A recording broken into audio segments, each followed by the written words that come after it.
And my mum reminded me, I wasn't in the orthopedic ward. I was in a different ward. They were out of beds. I'm not quite sure if it was a cancer ward or some other, it was a ward with very sick kids. And I made very good friends with this young girl who, I don't tell many people this, but I liked her so much that every time she came and visited my bed, I didn't want her to leave. And, I couldn't pee normally, right? So a couple of times I literally peed my bed just because she was there with me, because I didn't want her to leave. Because I had some sense that she could go away one day. And, one day she did. She left. She didn't come back. We think she passed away. She had cancer or some cystic fibrosis, rare form, which was degenerative. And I think that really, from there, I was only 9, but I remember after that, I was different. I was 100% different. I wanted to make moments count. I wanted to treat people equally. This is Andrew Petty is Dying, where we tap into the power of our mortality to become the people we were made to be and live the lives we were made to live. I'm your host, Andrew Petty, and I'm dying.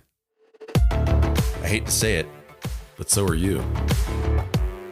My guest today gained fluency in Mandarin Chinese after just 1 year, a feat that normally takes English-speaking Westerners 8 years or more.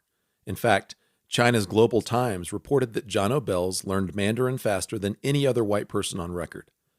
That accomplishment is one fascinating chapter in the story that Jono has written with his life so far. Other chapters include an unfortunate run-in with a cricket bat that led to his first encounter with mortality as a 9-year-old, and a second shocking encounter with mortality just 4 years ago.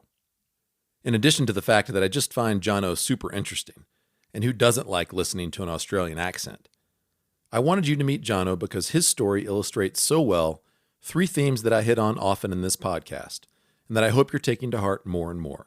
First, our mortality is an incomparable motivator to bring our best into the world. Second, our story and our unique purpose in the world are inseparable. And third, if our mortality is an amazing motivator, then giving our inner child permission to play again as adults is a master key to unlocking our best in the world. Keep your heart and mind open for whatever this episode has in store for you, and pay special attention to these 3 big ideas. And since this podcast exists to help you live the life you are uniquely made to live, not just to fill cyberspace with more podcast clutter, I'll extend a challenge to you before we dive into the interview. Let Jono's story motivate you to connect 1 or 2 more dots between your story and your unique purpose in the world. I'm going to skip the customary bio info this time because you'll get all of that and more pretty quickly from the interview. So without further ado, it's a pleasure to introduce you to my new favorite Australian, Jono Belz. Sorry, Crocodile Dundee. Through the miracle of fiber optics, I'm here with my new friend, Jono Belz. His given name is Jonathan. He goes by Jono. And I have the distinction of being one of the few Americans who pronounced Jono correctly the first time I saw the name, because he said that most people say what? What do they say, Jono? They say what? Oh, it's a lot of things like Jono or, even Jono or something like that. But yeah, you nailed it this time. I was very impressed. Well, I had the benefit of being an English major and spending a lot of geeky time in the world of language, so I had that on my side. So through the miracle of fiber optics, it is now 8:43 your time, right, in the morning? It is Sunday morning. And 4:43 in the afternoon, Mountain Time here in Steamboat Springs, Colorado. And my new friend, Jono Belz. Jono is a friend and professional associate of a former guest on this podcast, Phil Cohn, whose story I hope you've heard already. If you haven't, I hope you go back and listen to it. A remarkable story, and Phil was kind enough to introduce me to Jono. And it's been a real pleasure to get to know Jono in conversations we've had up to this episode. And he's been kind enough to be willing to share his story and how his experiences with mortality and deepening his understanding of his purpose have all brought him to the point that he now finds himself in life. And before we dive into the meat of the episode, Jono, I have a really important 5-question, true or false, stereotype busting quiz to put you through. Are you ready for this? I am. Because, we Americans have certain stereotypes of Australia that are that we think are like cool and everything. But of course, we're going to go through these and see how many of them hold up to the test of an Aussie's evaluation. So this is the Andrew Petty is Dying first ever edition, Stereotype Busters. Have you ever heard of Mythbusters, by the way? Of course, yeah. So the show. So this is Stereotype Busters, and this is True or False edition. All Australians are born with a boomerang in one hand and a Foster's beer in the other. True or false? False. False. Okay. All Australians carry huge hunting knives on their belts. Usually false. Usually false. Okay. So some do, some don't. Definitely some do. And Yeah. I'm guessing in metropolitan Sydney, it's a less common experience. Yeah, it's unlikely. Yeah, we're generally unarmed down here. Yeah. Okay. Okay. Third true or false question. Wrestling giant saltwater crocs is a national pastime. It's got to be true. I don't want to break that stereotype. It worked for me too well when I lived in New York. Thank you for that one. It is true. Okay. You heard it here, folks. Yeah. Okay. In fact, you got up at like 5 this morning to wrestle one, right? It was just kind of like your morning routine. Exactly. Yeah, my daughter. Yes, correct. Yeah. That's right. Okay, question 4. Most Australian kids have either a koala bear or a kangaroo as a pet growing up, or both. Unfortunately, false. Oh my goodness. Yeah. My boys are going to be crushed. They will. They will be. I did used to say that when I lived in New York, that I rode a kangaroo to work in Australia, but unfortunately, they are pretty wild and hard to track down. Okay. And finally, and this will be over, I promise, after this question. Yeah. Crocodile Dundee is a national treasure and accurately represents Australian culture to the rest of the world. True or false? I'd have to say true. I mean, Australia doesn't really have all that much culture in many ways, but I think we got to hang our hat on guys like the great Crocodile Dundee to keep that going. Nice. Okay. So I think we've done a lot of good here with that true or false quiz right there and bridging the gap between our two cultures. I think so. I think you should have asked about Vegemite. That's the one you missed, the national. Okay. What's the question around Vegemite then? Is it true that nobody can wake up in the morning without, a little bit of Vegemite in their life? True or false? That's true. That's definitely true. Now, I have not yet had Vegemite, but I understand that it's not necessarily what one might think, given the fact that so many people around the world actually consume it. So describe the flavor. What is it?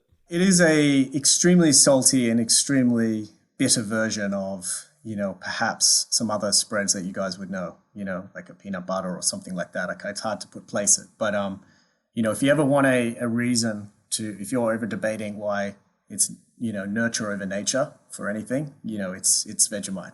It's an acquired taste. I mean, what are the key ingredients, like the active ingredients in Vegemite? No one actually knows. It's a miracle. It's like one of those things you don't want to know. It'll break the mystique around it a little bit too much. Oh, by the way, I did have one other curiosity. All Blacks or Australian national rugby team? On any given day, Australians have their hands tied behind their backs. Who wins? Oh, I mean, geez, even if the All Blacks had their hands tied behind their backs, they'd win. Oh, you heard it here. Yeah, it's a little bit like Patriots-Jets over the last 10 years. All right, fun. Well, I hope one day, Jono, to get over to your neck of the woods and experience Australia for myself. But until then, we'll have to live on the fumes of this very, very scientific stereotype busting experience you and I have just had together. Well, let's turn the corner then into your story, because there's a lot to be gleaned for all of us from your story, and thanks for taking the time to share it. The entry point into your story will be present day, because you have in the past year and a half or so kind of evolved yourself professionally. And of course, what we do professionally in the world is only a part of what we do in the world, but often it's the thing that we spend most of our time with in the world. And so when we start with a focus on your professional side, I don't mean to say that that's most of who Jono is, because it certainly is not, but it gives us a glimpse into how you're packaging your story, your experiences, your interests, your expertise into something that the world can experience and consume. So let's start with that. Tell us what you're doing now, and then we want to reverse engineer from the present, moving backwards in your timeline to understand how that came about. And we'll bring in a lot of other parts of your story into that as we do that. So first, describe to us what you're doing, and then tell us why. Yeah, sure. Very happy to. Yeah, so about a year and a half ago, I set up my own business, which is actually called Belz Family and Associates, and we can get to the name a little bit later. But what we do is we run a investment and advisory business that focus on leveraging what we call is family office intelligence to build relationships between Australia and China. We focus on a different type of model that might, come to your mind when you think of investment or, advisory businesses. We run a really active community between both Australia and China, which obviously on the surface are very different types of people when it comes to investment or lifestyles or, the way they think about doing things on a day-to-day basis. And we focus on a community because we think bringing people together to talk on a more interactive basis rather than a one-on-one basis all the time, allows for really amazing things to happen when people work together. So, why we focus on that word family office intelligence is because we look at over the history of time, particularly in Australia and as in the US as well, a lot of the most successful investors and people who have learnt to balance between, investment returns and lifestyle returns, philanthropy, social impact, etc., have really come out of family generational success. So this isn't something they just kind of learned overnight. This was acquired over years of refinement and sharpening the way they exist and behave. I had the privilege of working for one of the largest family offices in Melbourne after I left Goldman Sachs. And that experience taught me a lot about, what money is, what success is, what investment returns really are. So on the back of that, in China in particular and in Asian cultures, we're seeing, a huge wave of growth in terms of investment capabilities and financial success, but a lack of longevity in terms of how they generate returns and how they think about kind of the long-term impact of what they're actually doing. And can I jump in real quick? What do you mean by a lack of longevity? Yeah, so really a lack of understanding of how to create a legacy and to make sure that wealth is sustained and grows in a healthy and meaningful way. So a lot of people have got rich very quickly over the last 30 years in Asia in particular, but many of them lack that understanding of how to apply that across their whole range of investments, which also has in a large part includes education and teaching their kids and their future generations about how to be successful. Because, ultimately becoming successful in one industry, perhaps if it was in mining or if it was in property or in, manufacturing, really doesn't mean that you're going to be successful to manage a portfolio of wealth or that your next generation will have any idea about how to think about that, especially as you branch out of your local state in China, you branch into a global environment. And, as we are right now, we're in a very difficult political environment for Chinese and Asian families. So being able to think about that more holistically and creating a longer term path is really important. And, going to an investment bank or just picking, random investments, you might get lucky for a certain amount of time. But in Chinese, there's a saying which is 富不过三代, which actually means wealth never passes through the third generation, because they actually realize that eventually that can be lost and can die, essentially. So we're trying to create a community of two people that have a lot to offer each other, that otherwise wouldn't connect, that would otherwise be very separate, maybe stuck in this place of fear, given what's happening on a political level now or otherwise, but really recognize that, at a deep family level, at a kind of integrated core, they're actually quite similar in what they want, and they have a lot to offer each other. So that's what we're focused on building here. And how long have you been at that new approach in the financial world? So I've probably been doing this for just over 2 years.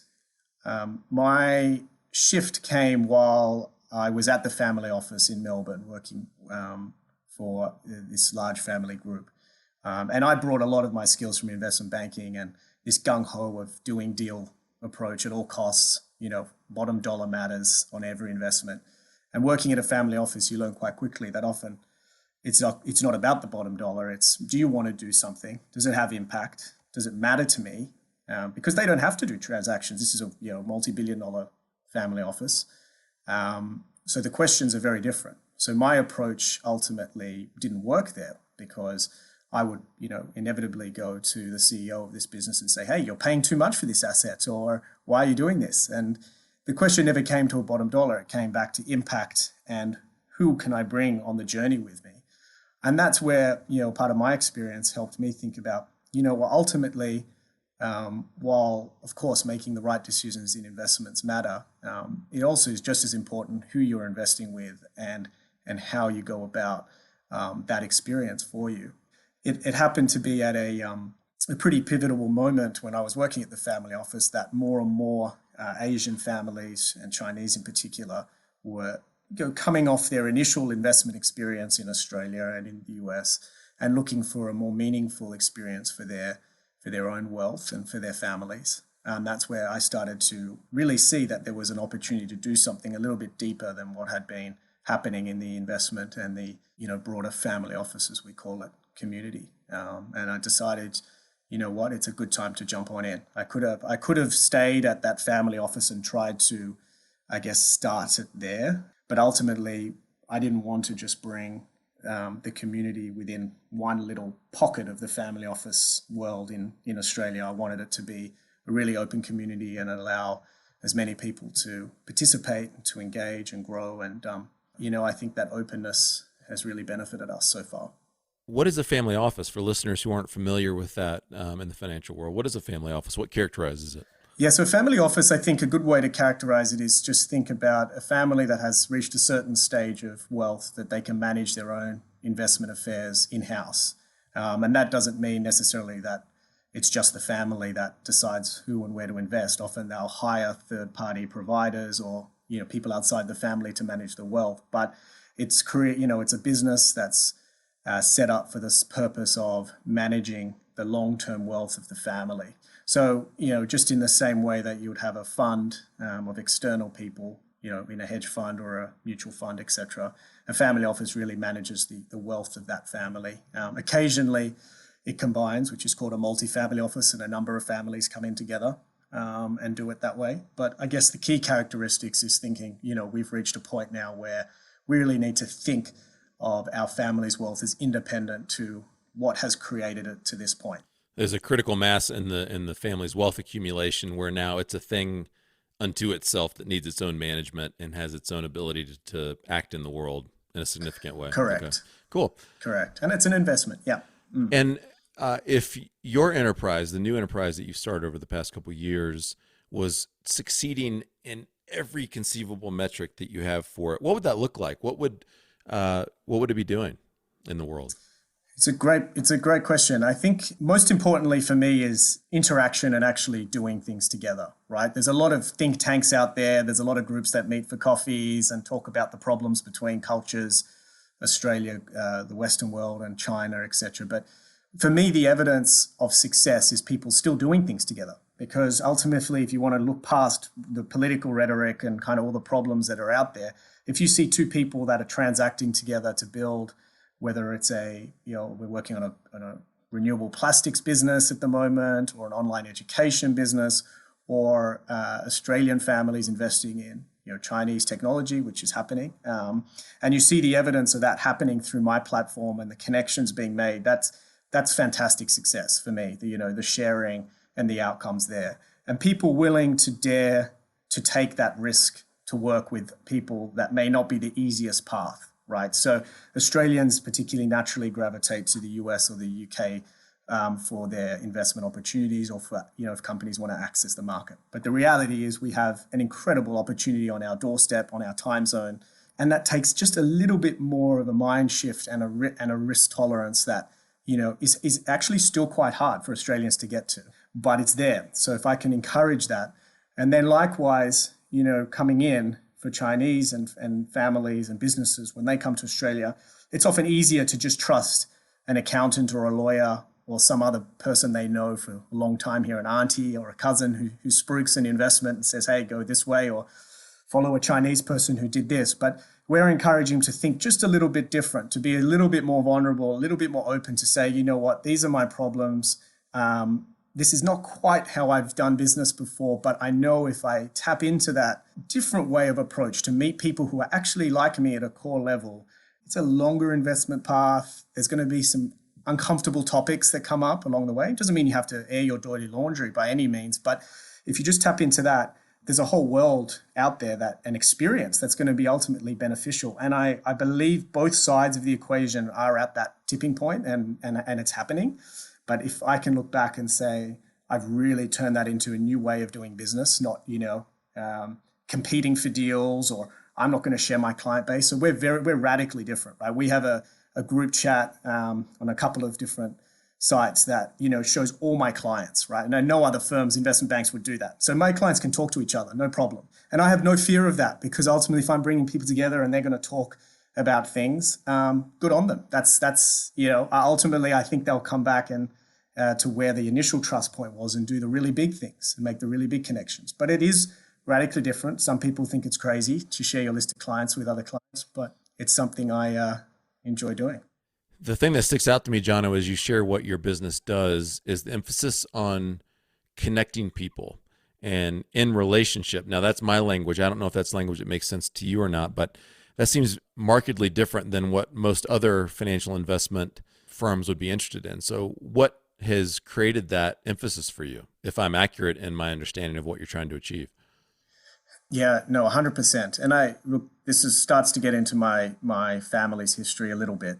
So I'll just give people a little bit of a quick overview on that. So my grandfather escaped Nazi Germany and actually lived in China between 1940 and 1945.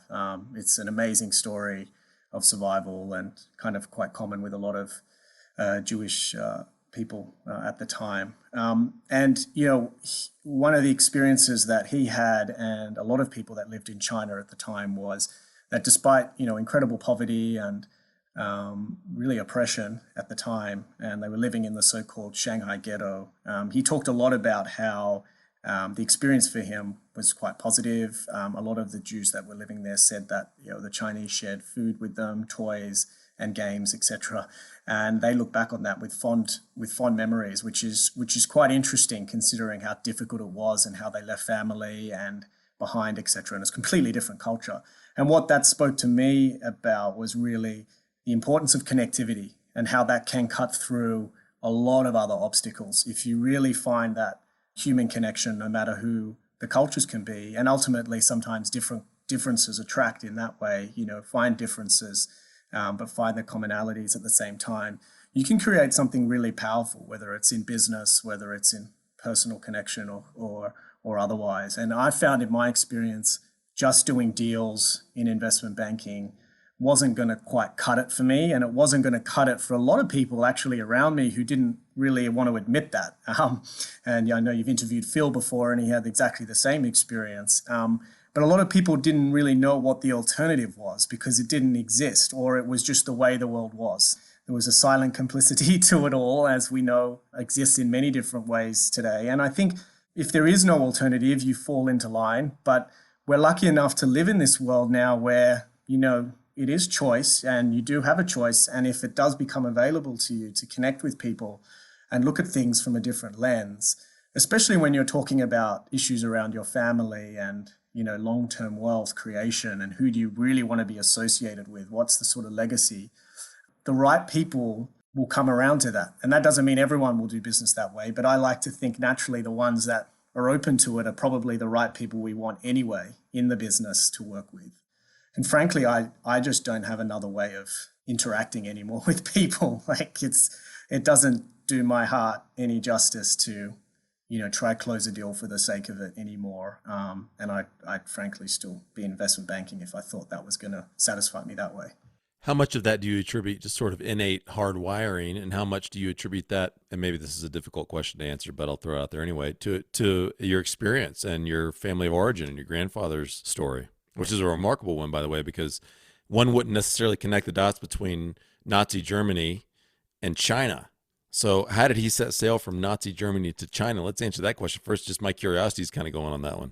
It's an amazing story, and obviously the details are pretty scant. But in large part, like all of them, it's a miraculous tale of being lucky to get the permits to get out, being one of the lucky few to know the right people in government to get the train out through Siberia and down through the freezing cold in Harbin in China and down to Shanghai.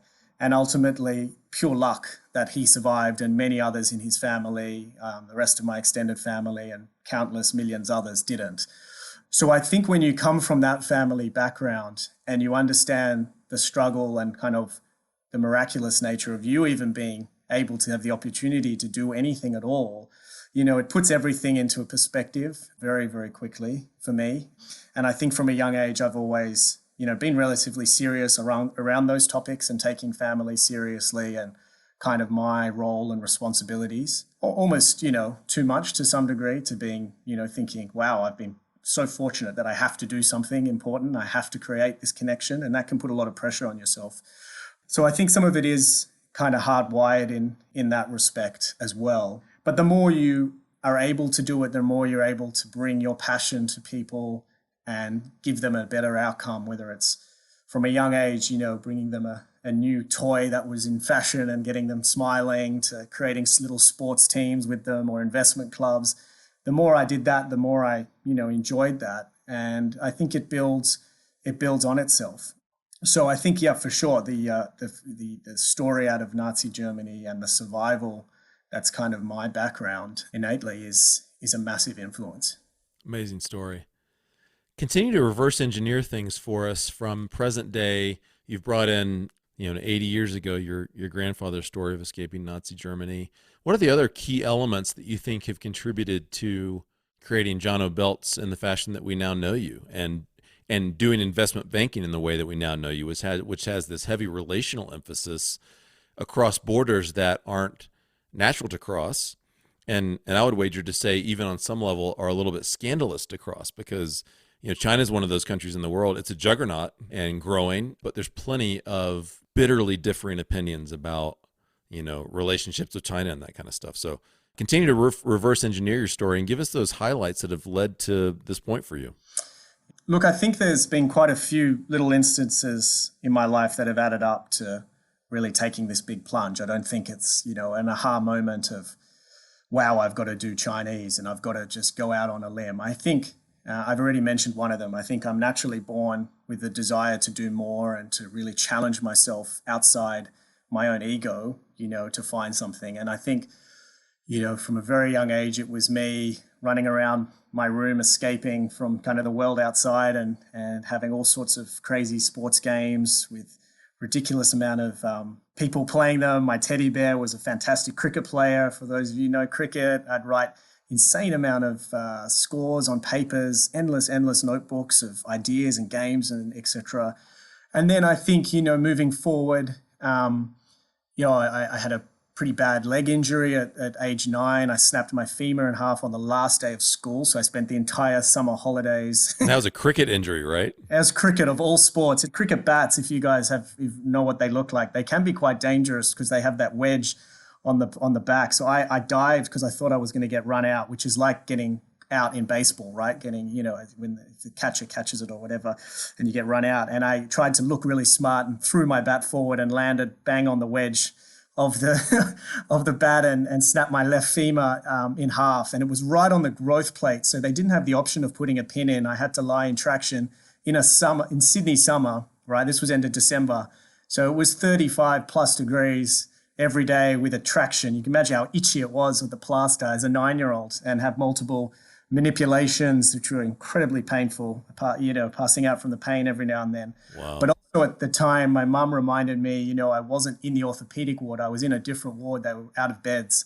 And I'm not quite sure if it was a cancer ward or some other, because it was a ward with very sick kids. And I made very good friends with this young girl who, I don't tell many people this, but I liked her so much that every time she came and visited my bed, I didn't want her to leave. And, I couldn't pee normally, right? So a couple of times I literally peed my bed just because she was there with me, because I didn't want her to leave. Because I had some sense that she could go away one day. And, one day she did. She left. She didn't come back. We think she passed away. She had cancer or some cystic fibrosis, rare form, which was degenerative. And I think that really, from there, I was only 9, but I remember after that, I was different. I was 100% different. I wanted to make moments count. I wanted to treat people equally. I wanted to not be caught in what we call in Australia in the Sydney bubble. I mean, every place has a bubble. Some people say Sydney's a little like OC. Sometimes, it's a good life, good weather, too many choices. And that motivated me. Actually, I left the school I was at and went to a school which had a lot of Chinese people, actually. It had a lot of multiculturalism. It had a different, it wasn't, I'm Jewish, but it wasn't a Jewish school. And I made a lot of different friends from different cultures. A lot of them were Chinese, didn't speak great English, but we got together and played basketball together. We played other games. We studied together, did maths together, all of that kind of thing. And I think that opened me up at a young age to be really open and tolerant of other people. And you recall that as, at 9, a real alteration for you in the way you thought about the world and the way you thought about life and death. And it was really on your radar screen. Yeah, and again, similar, I actually have never really linked these together, but as you're saying that, it comes to my mind, as I just mentioned, my grandfather had this terrible experience of leaving Nazi Germany, but, him and many other families remember China in a positive way. I actually remember that experience at 9 as being a really positive thing because, even though I was stuck in traction in hospital, I was amazingly lucky to have all my family come and bring me McDonald's, bring me Nintendo to play. I even had famous Australian sportsmen visit me on Christmas, as they do. And I look back at that positively in many ways and say that was great. And what made it great was the people and the connections and friends who came, and as much pain it was in, it still was enough to, transform me in a way that, obviously it's different. And to be honest, my legs have never been the same either. My right leg is shorter than my left leg because they actually straighten my left leg. So I have to wear orthotics, that are, a couple of centimeters different size. So it's physically with me every day as well, not just in a mental way. Yeah, definitely transformative. And, I like to think I took most of the positives out of it. How involved were you in the transition from the standard school environment to this alternative school environment at 9? So I actually left the school a few years later at about 13. I was very involved. It was actually my choice. It was a moment where I wanted to do something a little bit different. And that's kind of a feature of my life, is I sort of, if I, feel like I'm just following the trend a little bit, I get a little bored. And even at, I think it was 13, I wanted to do, be in a bit more of a competitive space with sport, with academia, etc. I also played the flute, which at the original school was seen to be a girl's instrument. So I got teased, bullied quite a lot, actually, at the time for playing the flute. And even the music instructor said to me, you're very talented at music. You should play the drums or guitar. And I said, no, I want to play the flute. Like, that's just what I want to do. But I remember the first day I walked into this new school, Sydney Grammar, and I remember walking into the band, and it was only boys. It was a boys-only school, and there were just, hundreds of flautists. And I just felt, I'd sort of found my home in a way, just not judged by your own particular interests and idiosyncrasies. And that school is fantastic in really allowing people in whatever thing they were able to do.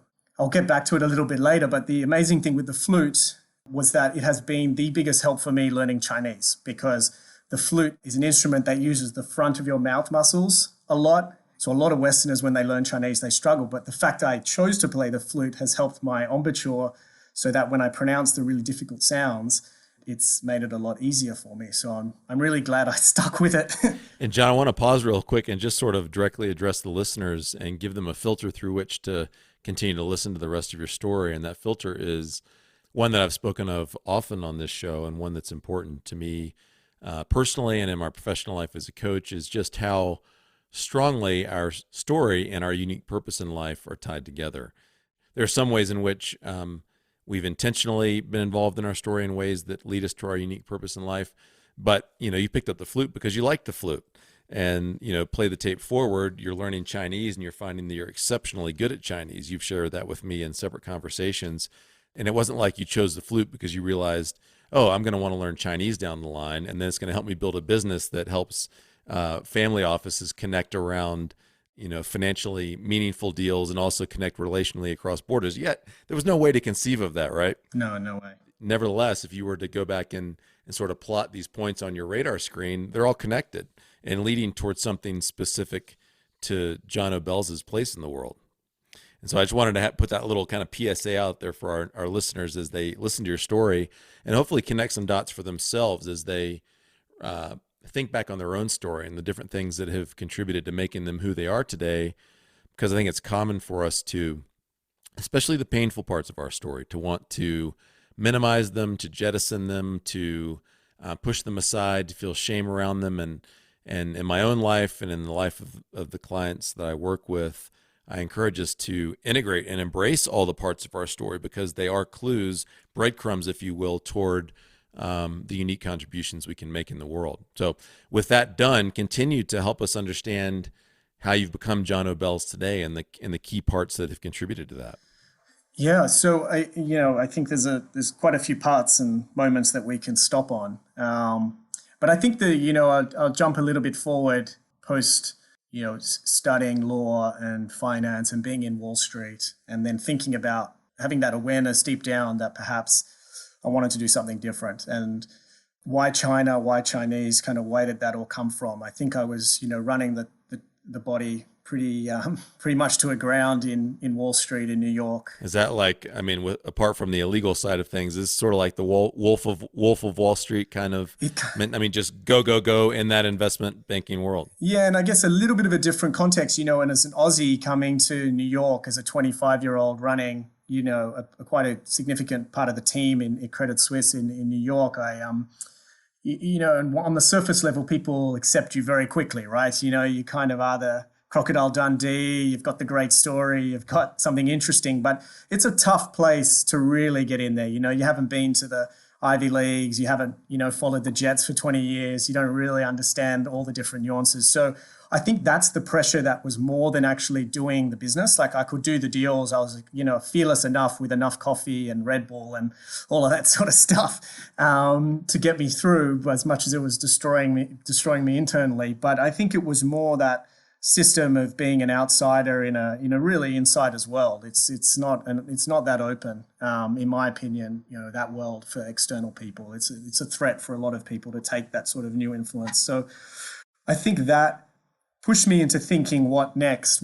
How can I differentiate myself? What can I do to find myself a little bit more centeredness? And I was going to go to a good school to do a master's sort of thing, and I sort of stepped back and said, is that really me? I looked at the people at the campus in Boston, and I just thought, it's not quite my vision of myself or what I think can really be different, because I might get an MBA, but I'll just go back to being another rabbit on the wheel. Can I jump in here real quick? Because I think there are probably plenty of listeners who will, if not relate to the specifics of your experience, relate to the fact that at some point in their lives, they've realized this isn't my path.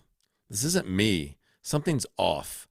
And each of us can probably relate to a point in our lives when we kind of felt those nudges internally and muscled through anyway, to our detriment. And then maybe occasions when we heard that nudge, felt that nudge, and acknowledged it and heeded it. What do you think you were experiencing mentally, emotionally, physically that was getting you to the point where you were willing to make a change? Because many people might say, well, gosh, you're a Wall Street investment banker. I mean, your bottom line must have been tremendous. And, I can imagine the car you were driving. And what a life on the one hand, but you were still in your mid-20s and considering opting out of that. So what was happening for you that were the signals that were powerful enough to you that you heeded them?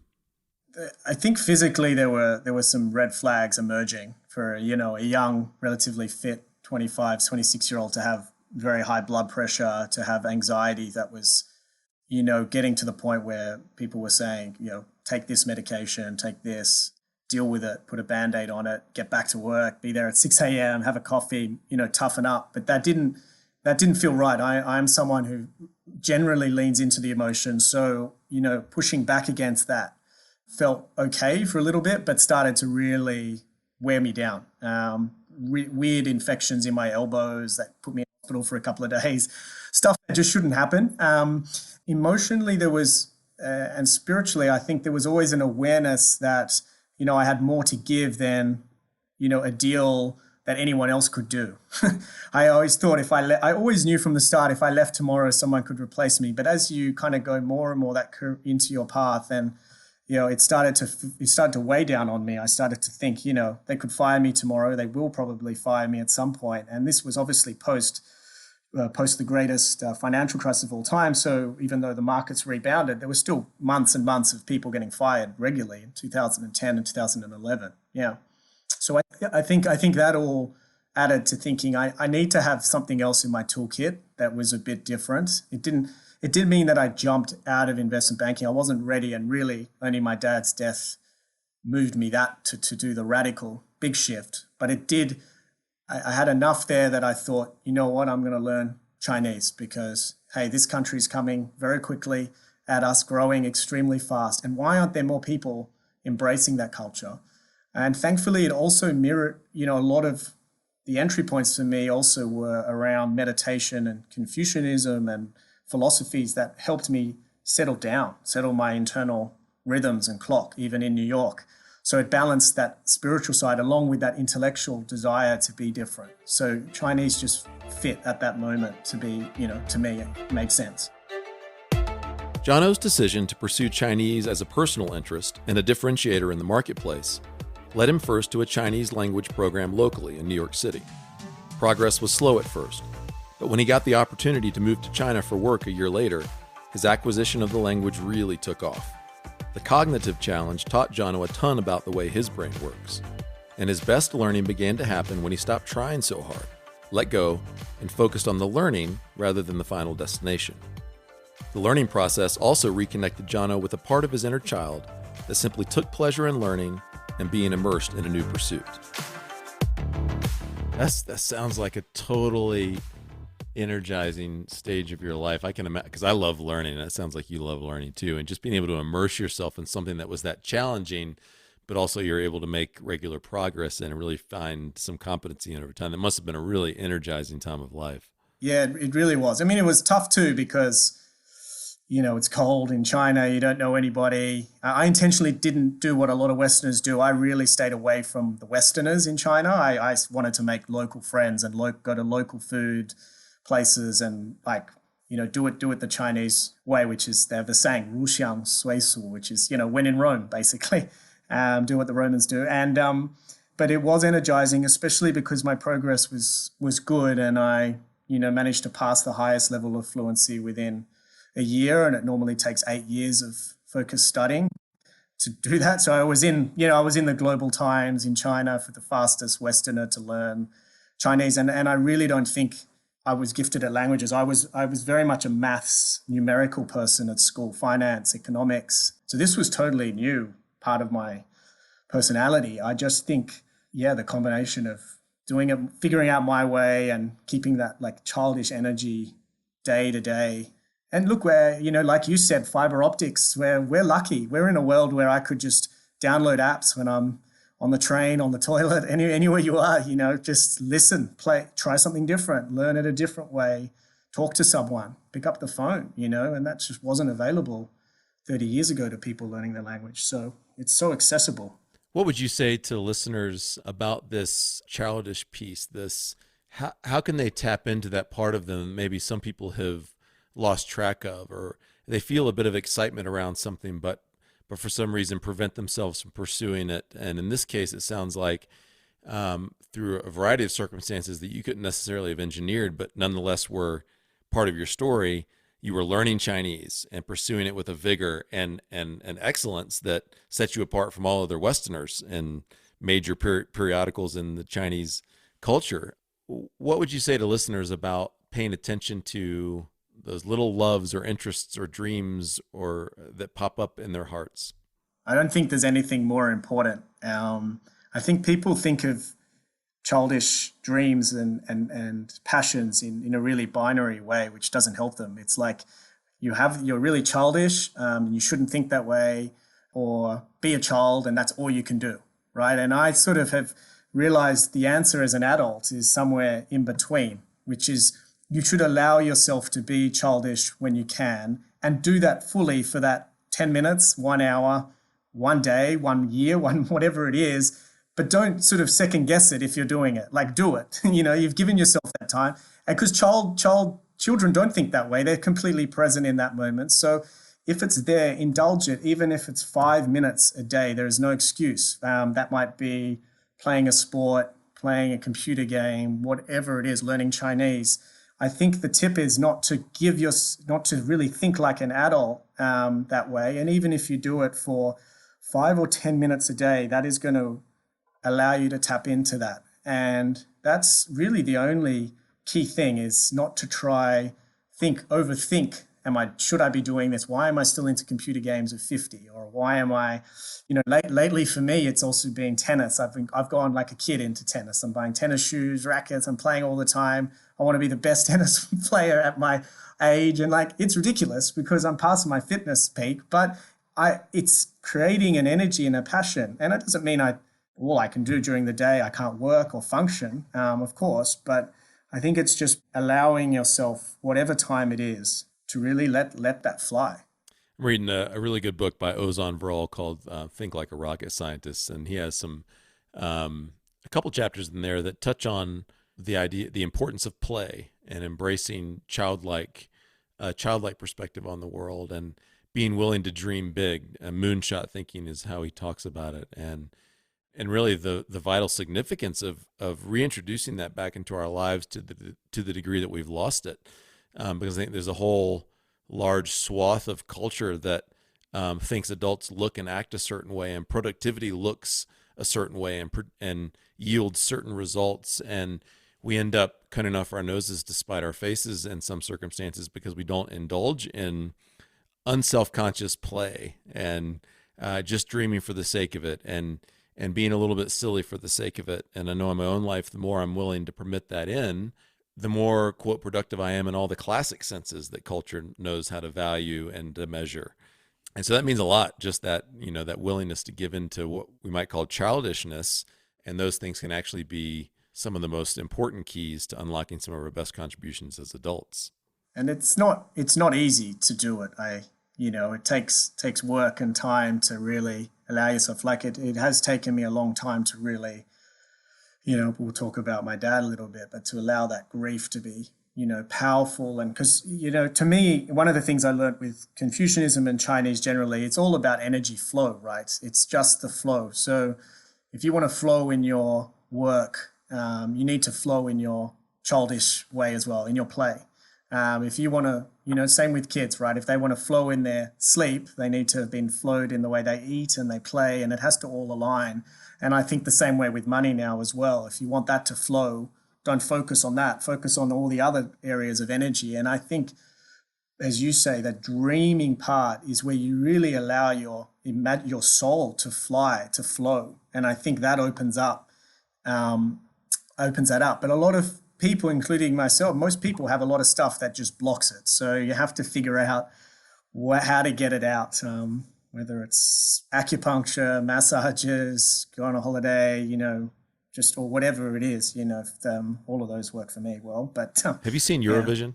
Of course, yeah. You probably watch it as an Aussie, right? Like it's a thing that you might watch. Is that the annual song contest? Yeah, I remember I first watched it when my mom's Israeli, and that Israeli woman won a long time ago. I think it was Viva Victoria, or whatever her name was, Dana. That was fantastic, yeah. Because most of us Americans haven't heard about Eurovision until Will Ferrell came out with this movie Eurovision. Oh, right. Yes. And in Eurovision, the movie, it's an Icelandic duo who were representing Iceland in Eurovision, and they talk about the Spjörg note, which I've seen Icelanders talking about the movie itself and saying they'd never heard of the Spjörg note. Maybe it was a figment of the producer's imagination, but the whole idea of the Spjörg note in the Eurovision movie was that the female in the duo who represented Iceland in Eurovision hit this note at the end of the movie. This sort of represented, as she was vocalizing it, singing the song, her true self. And as I was watching that, it's sort of been the movie for our family this summer. So I was watching that again last night, that movie, and she hit that Spjörg note. I went, man, I really think that each of us has a Spjörg note that if we were able to sing it or demonstrate it in some way, would be in some way fundamentally different than anyone else's Spjörg notes. There's an essence of each of us that is unique to each of us. And I think your story bears that out, that you could not have scripted the story that you've had, and yet the story that you've had is helping you to sing your Spjörg note now in the financial world, bridging cultures, and two very unlikely cultures at that, in terms of almost every dynamic. You've got Australians and Chinese. I can't think of a much more different culture to bridge, and yet here you are doing it and creating relationships and connection around this currency, around financial currency, literally. So I'm fascinated by this idea of each of us having a Spjörg note that we alone can sing.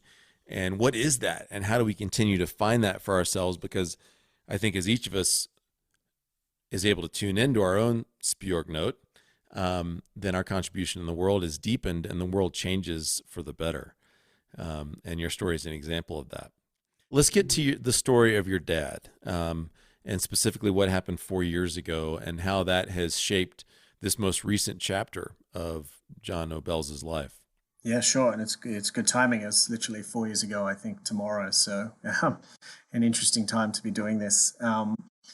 Yeah, so my dad was an incredibly healthy 61-year-old guy. No, never smoked, never drank.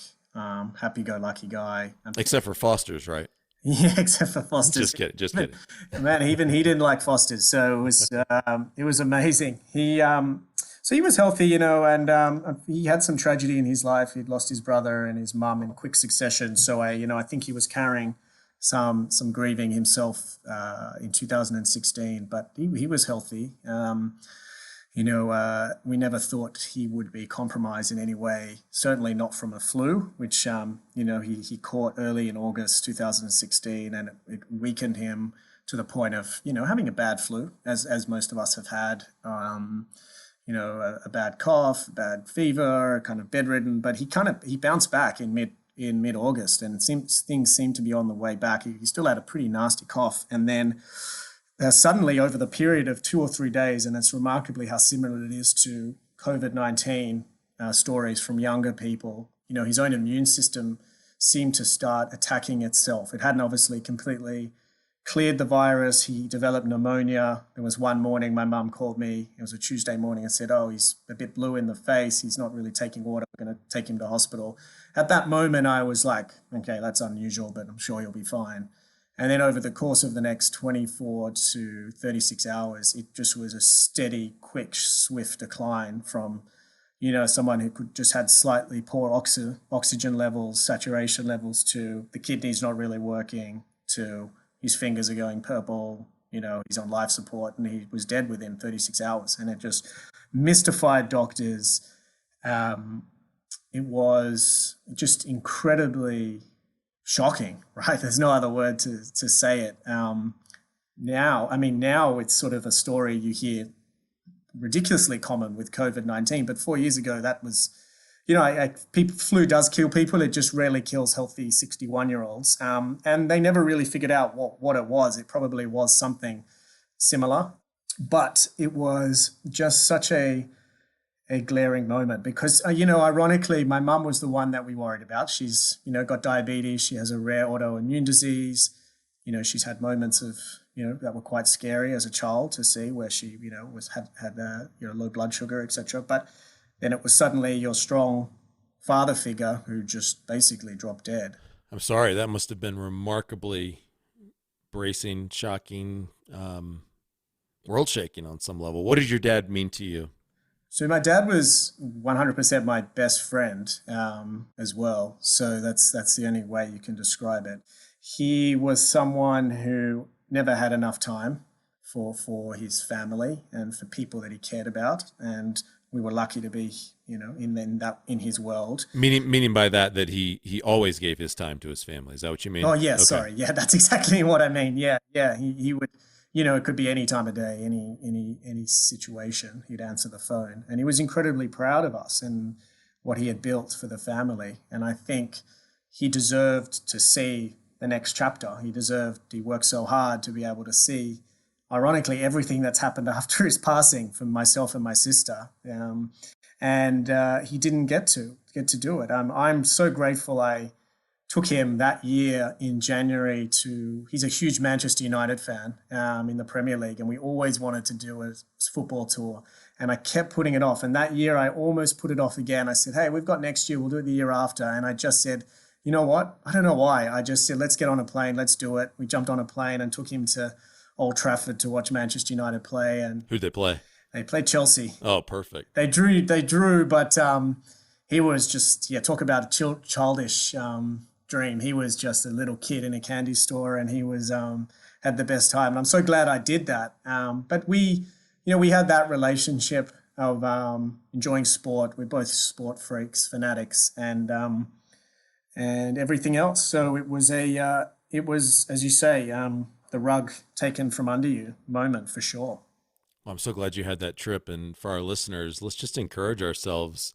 There really is only today. And if it's a choice between creating a memory or just continuing to sort of hack out our normal day-to-day lives, man, create that memory, get on that plane, go do that thing. Even if the bill is high on paper, do that thing. I would argue, because what a treasured memory you now have. You had no idea what was coming with your dad, and yet a year later, are you saying, or even less than that, he was gone. Yeah, 8 months. Yeah, yeah. So you had 4 years of grieving his loss. How would you today say that your dad's passing has influenced the way that you operate in the world and your understanding of your unique purpose, and how has it deepened your commitment to your unique purpose in the world? So yeah, there's so many angles to sort of come at that question. I think pretty much in all ways of being a human and being, professionally and personal and as a dad as well. There's elements. I would say it 100% sharpened my focus that, as you say, there's no perfect time, there's no perfect moment, there's no perfect situation to take control. I love how you said it in your last podcast. I think it was about waiting for the downstream, waiting for the downwind. If you wait for that, as I say, I call it the 25 degrees and sunny with no wind day. I mean, how often is that every year? Once a year, maybe? So if you wait for that moment to put things together, that's going to mean that 99% of the time you're stuck or you're not enjoying yourself. So I just thought, everything else is a fictitious construct. It's a defense mechanism to not do things. And I've been living a little bit like that without taking control. And, when you're next in line, your father passes, you're the next up.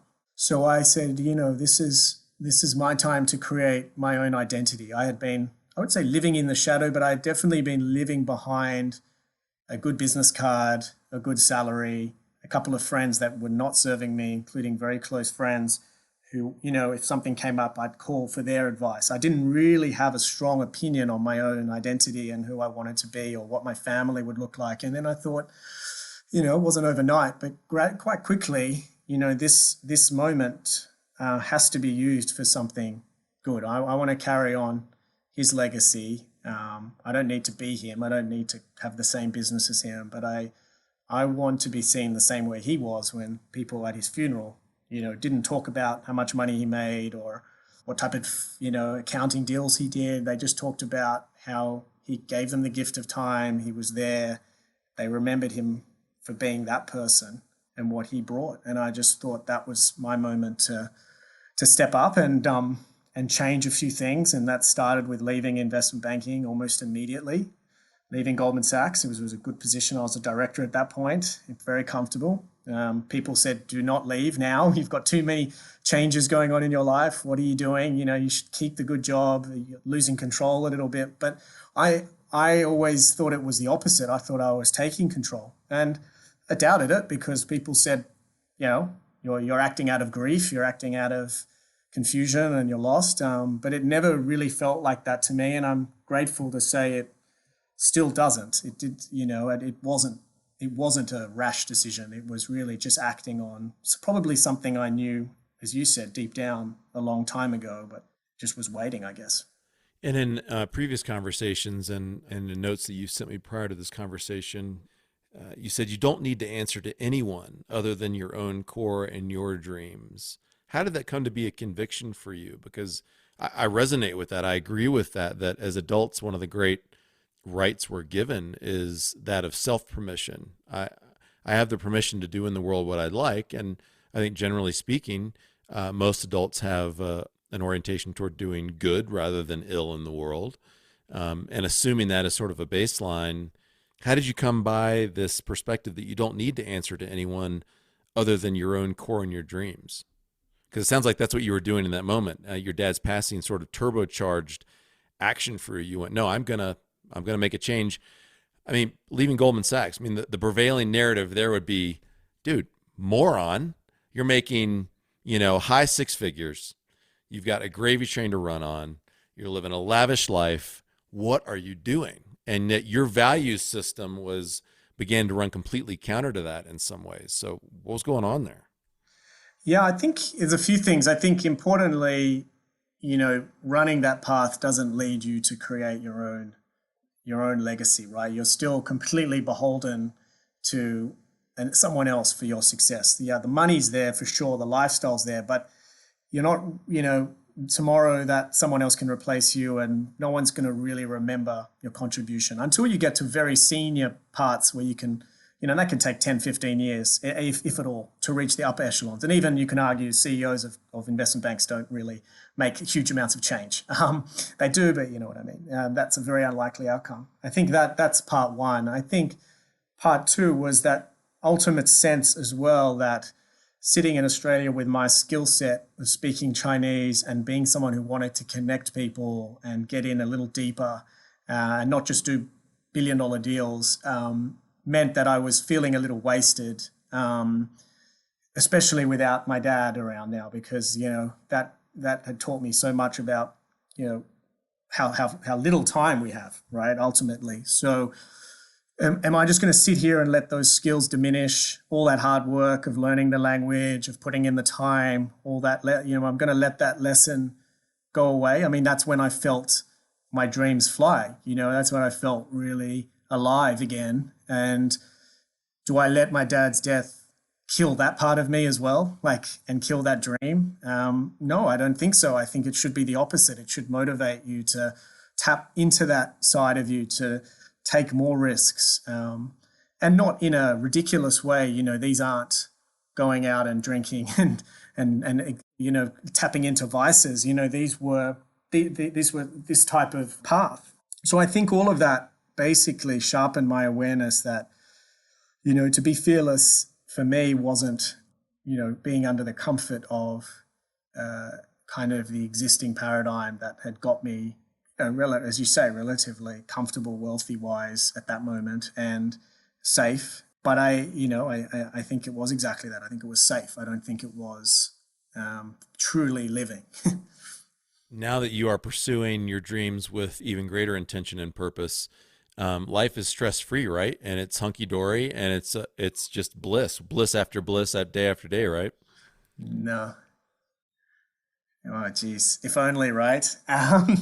If only, as you say, we'd be writing our autobiographies and enjoying our lives together in Barbados. That's right. That easy. So you're telling me that following your dreams isn't all bliss? No, not at all. So why is it better? Why would anyone listening to this say, okay, I'm going to take a sheet of music out of Jono's playbook and I'm going to do that? Why would anyone do that? Why would anyone do that? Yeah, I think it's just way more real, and it's way more of your own journey and your own experience. I feel like I'm living a life that despite having a hell of a lot more risks with a young family and a new business, etc., but there is just so much more of me writing the score of where it's going and following the path that's ultimately kind of what I think I was supposed to be doing. And a lot of it too is that there are more choices around doing it this way too. I can be around my family and my baby girl a lot more without being in that sort of shadow of a big investment bank. I can also think strategically in the way that my mind wants to think. That's not to say as my company grows, I don't have other people that define the strategy of the business, but I have a lot more ways of allowing myself to have that imagination flow through and think through ideas and get people on that train with me. And that's really powerful as well. And, the days go by a lot quicker, put it that way, as they say in Confucianism too, if you're doing what you're supposed to do, your dharma, as they say, life goes past 3 times quicker than if you don't. And I feel like that's happening, and that's a sign that you're living a full, meaningful life. But the fears are still there, the dangers are real, but I definitely wouldn't be rushing back to the old life. And there are tons of people around the world who, for whatever reason, COVID has kicked out of some nests that they were fairly comfortable in. And maybe it's the loss of a job. Maybe it's even the loss of a loved one. Maybe it's just the loss of a life routine, and has caused them to have to ask some questions that maybe were hovering in the back of their hearts and minds, but not pushing themselves forward. And now those questions have suddenly been pushed forward. And some of those questions, I think, got accelerated for you with your dad's passing in a shocking way, and really added some heat to those questions in ways that allowed you to jump out of some nests that have been good for you to jump out of. And So for our listening audience, I just want to reiterate the fact that each of us has a unique purpose in life that has been given us. We're unique creatures on the face of this planet, and we have one life to live. None of us quite knows what comes next. Maybe those who have already departed are hovering amongst us. I don't know. That's all speculation at this point. How can any of us who are being kicked out of nests that we were comfortable in engage more deeply with the questions that are being forced to the forefront of our hearts and minds in ways that help us to push into our unique purposes with greater intention and purposefulness? And which doesn't mean, by the way, and your story demonstrates that, mine does as well, that when you do that, all feels good, because in fact, it can feel sometimes more stressful in some other ways. But to your point, the days go by quicker because you've put yourself more completely in the driver's seat of your life. You've put your hands on the steering wheel, driving the vehicle of your life. You've put your foot more firmly on the gas pedal and determined that you're going to do whatever you can to live the life that you've uniquely been given. And I hope all of our listeners will hear that the fear doesn't go away, the challenges don't go away. In some ways, they intensify when we choose that path. But I think one of the great demonstrations of the COVID experience is that many of the things that we like to place our security in are absolutely insecure. Institutions, stable economies, decent jobs, all those kinds of things. There's an illusion of security there that it doesn't take but one thing to pierce that bubble, and suddenly we find ourselves in a tremendously insecure situation. So embrace the wildness of life, embrace it, and go for it. That's a cool point. Yeah, I love that. What final words would you have to our listeners, Jono, who have heard your story? Your story is making an impact on them. It's resonating with them, maybe if not in the particulars, at least in the sort of the meta narrative around it. What do you want to say to our listeners in parting? What would be your gift to them? Sure. Thinking through all the different kind of narratives that we've touched on, if I could leave your listeners with one big, I guess, theme out of everything, is that often, what seems to be the biggest challenge and obstacle is often, the biggest blessing in disguise. And, I've obviously seen that with my dad, which was only 4 years ago. And now since then, I'm so fortunate to have my own business, to have a beautiful wife, 13-month-old baby girl, Aria, and another baby due in December, all within 4 years. I was, single at Goldman Sachs just 4 years ago. So my world has completely flipped around. But also, you have to be aware and see these things that exist around us nearly every day. I mean, I often talk in Australia, we had, you guys might remember the terrible bushfires towards the end of last year, which were physically, choking us here. But ultimately what that meant was that none of the Chinese tourists that usually came over Chinese New Year came to Australia, which prevented us having a first wave of COVID here. And Australia has thankfully, although, a second wave has come in Melbourne, it's completely unrelated, has, avoided Australia becoming much like the US or Italy or other places. So ironically, what was physically choking us has given us air. And I look at that the same way with my dad's passing. What he physically couldn't breathe anymore, but it gave me the air to step out of my shadow and to live a life that was a little bit different. So I would just encourage people to look at those difficult moments and to step into them, not to run away, because, feeling those fears, feeling that pain is the best thing you can ultimately do for yourself, because if you allow that to flow through, ultimately you'll come out the other side and see things in a different way. So I always keen to continue that journey. It's still very early in my path, learning how to be a better father and a better manager of businesses. But I think if nothing else, I don't look at that type of fear and those closing of doors, literally, whether they're lungs or otherwise, as the end, but frankly, an amazing opportunity to look at things a different way.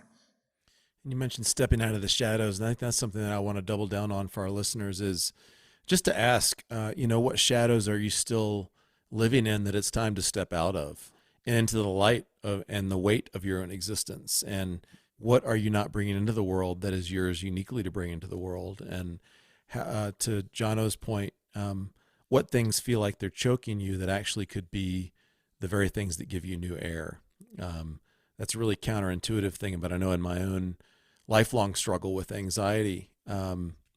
It was the thing that for many, many years was choking me. And don't get me wrong, it still can feel that way, but it's also the thing that has shown me a new part of my path forward in terms of creating this podcast and creating a whole conversation around mortality that is rare these days, that allows us each to have an opportunity to more courageously embrace the reality of our mortality and be motivated as a result to be the people that we're made to be, live the lives we were made to live now, rather than continuing to lurk in the shadows, to stay within the bounds of false securities.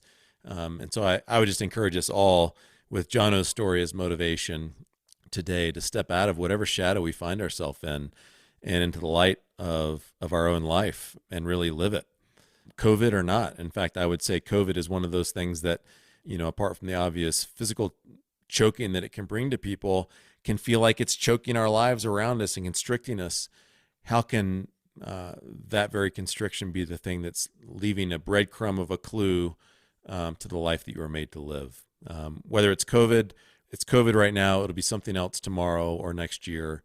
This is life, and let's hoist our sails, harness those forces and those winds, and use them to our advantage. And Jono, your life is a great example of that, and I appreciate you sharing your story vulnerably, transparently, and in its current state, because it's ongoing, right? This is not the end of your story. Yeah, no, hopefully just the start, man. Yeah, a lot more to do. No, thank you so much for embracing it and giving me the opportunity. And thank you to the fiber optics for holding up. As Jono has allowed his story to guide him to a clearer understanding of his unique purpose in the world, focused and sharpened and accelerated by his encounters with mortality, today he's creating bridges between cultures through the vehicle of business. In Jono's business model, informed by his life story, as business people from vastly different cultures experience business success together, they also forge bonds of friendship and mutual respect. Those are bonds that transcend borders and nationality and religion and political ideology. And that is world-changing stuff. Your story can change the world too, right where you are. Do you believe that? You are the one and only you. There never has been anyone just like you, and there never will be again. Borrow a page out of Jono's playbook. Tune into the truth of your existence and follow where it leads you. Don't take your best stuff to the grave. Remember, you are going to die, but you're not dead yet. So get after it. My purpose as a coach is to help you deploy your unique purpose in the world. Connect with me on Facebook at Andrew Petty Coach, or email me at andrew@digdeepwinbig.com. I'll help you create the life you know you were made to live. To learn more about the Graveyard Group Masterminds, where you tap into the power of your mortality to become the person you were made to be and live the life you were made to live, visit digdeepwinbig.com/The Graveyard Group. I'm so glad you tuned in today. Don't forget to subscribe, and I'll see you next time on Andrew Petty is Dying.